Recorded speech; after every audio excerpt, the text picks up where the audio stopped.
What's going on, guys? This is John with Bull-Throttle Trading.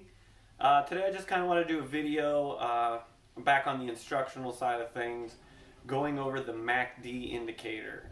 So this is similar to the RSI. It's another momentum indicator.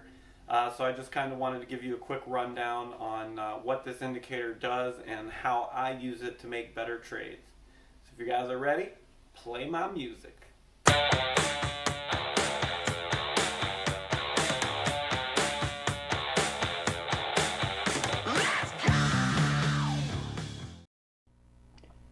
Alright, so let's jump right in here. Okay, so the first thing we want to do is we're going to put the MACD on our chart. So that's the first thing I'm going to show you. Now, I already have it down here, but what you're going to do is you're going to go to Studies, you're going to go to Edit Studies, and then right here we're just going to type in MACD, okay? And then double click it, and as you can see it added a second one here, which I'm just going to delete because it's like I said, I already have it. I didn't change any of these at all, so you don't have to change any of them. Just leave it the way it is, and then you can hit apply and then hit OK, and then you will see that this MACD will be at the bottom of your chart. Okay, so how do we use this in order to make better trades? So like the RSI, the MACD is a momentum indicator, so it's helping us get an idea of the momentum of this stock, and it helps us identify a good buy time and a good sell time, and get a better idea of whether or not a stock is overbought or oversold. So let's look at, we have DGAS here, okay, and we can see that, all right, we have this blue line and this white line, all right. And both of these lines, they act like this EMA. So there's another calculation that is forming this line on this graph, okay? And if you really want to know what that is, you can, feel free to Google it or whatever. All I want to teach you guys is the technical analysis behind this.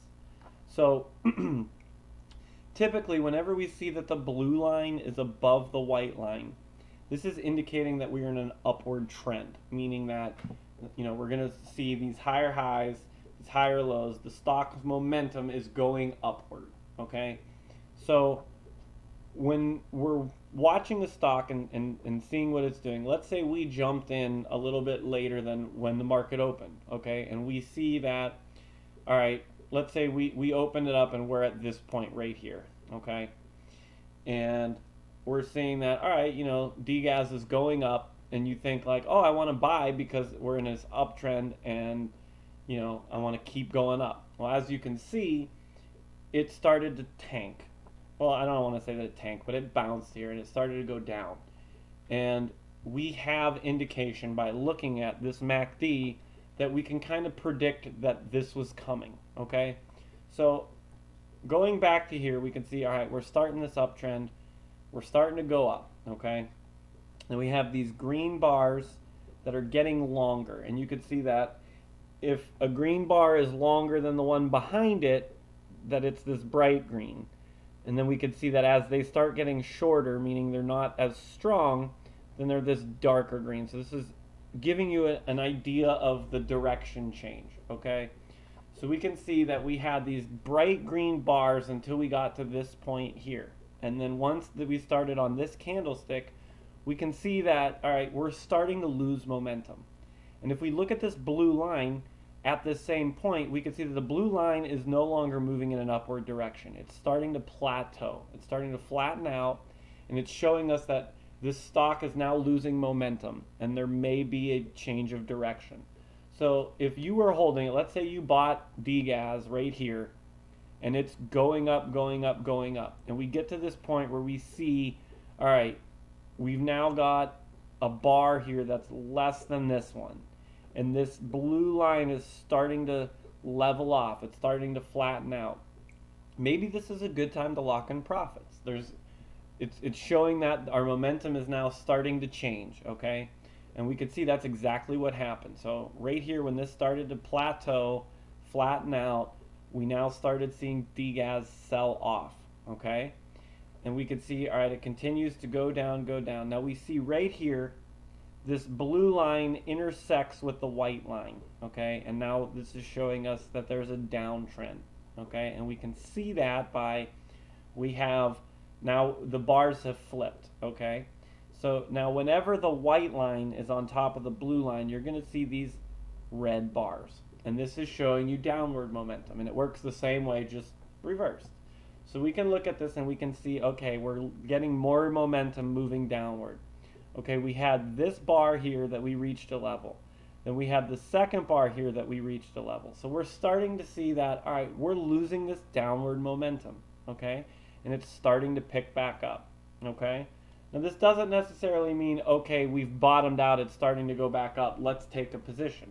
Because as we can see, if we look back here, on the flip side, we started going up, and then you can see we had a lower bar here that's dark green, and a lower one here. So it's showing like, oh, okay, yeah, we're starting to move this downtrend. But then it picked back up, okay? And this is why you don't want to rely on just one indicator. Nothing is guaranteed, okay? There's a indication that it may start to do this, but we as traders want to challenge ourselves daily to wait for confirmation. Wait for confirmation. So when we see that, all right, yeah, we've started this downtrend, and each one of these candles are getting smaller. This blue line is now flattening off and even starting to point downward now, okay? So we know, all right, yeah, this is probably a good chance to sell because it's going to start selling off and we're going to end up losing our potential profits. So on the flip side of this, when we start to bottom out here at this support level, we can see that the same thing happens with the red candles. And now the red candles are getting shorter. And we're starting to see this upward trend. And we reach this point here where these lines intersect. So we now have confirmation that the stock is moving in an upward direction that we see value in. Okay, so now this might be indicating a good time to buy. And you can see that if we did buy right here, we're getting confirmation that we're over this EMA line, okay? So this is showing us again that we're in an upward trend. We now have this momentum indicator pushing upwards, and our blue line is on top of our white line, okay? So now we're seeing, all right, let's buy in and we ride this up, okay? And we get to this new resistance level up here. And when we reach this level, we can see with the MACD that, all right, the candles or the bars down here are starting to plateau. Our blue line is starting to plateau.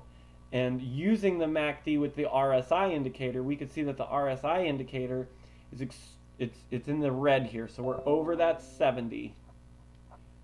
Whoop, sorry about that. Okay, but we're seeing that this stock is now very, very overbought.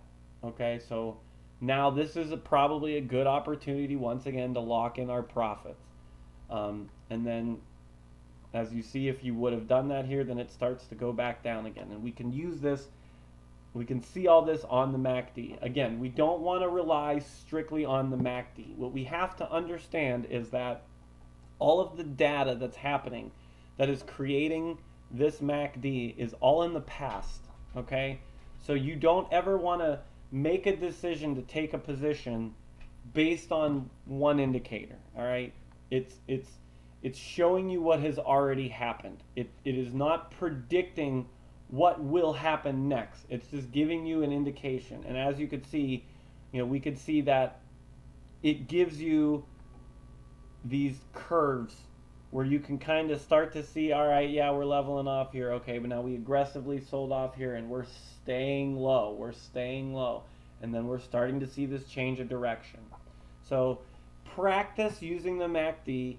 Practice trying to find a good entry point and a good exit point. This is, again, the importance of paper trading, especially when you're starting out.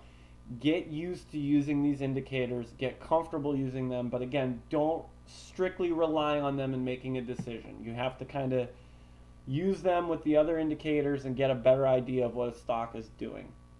So if you guys feel like this added some value in your trading experience, please feel free to hit that like and subscribe button and help support us here at Bull-Throttle so we can continue to make videos like this for you guys. And I'm going to end it there and hope you guys have a good rest of your day. Take care.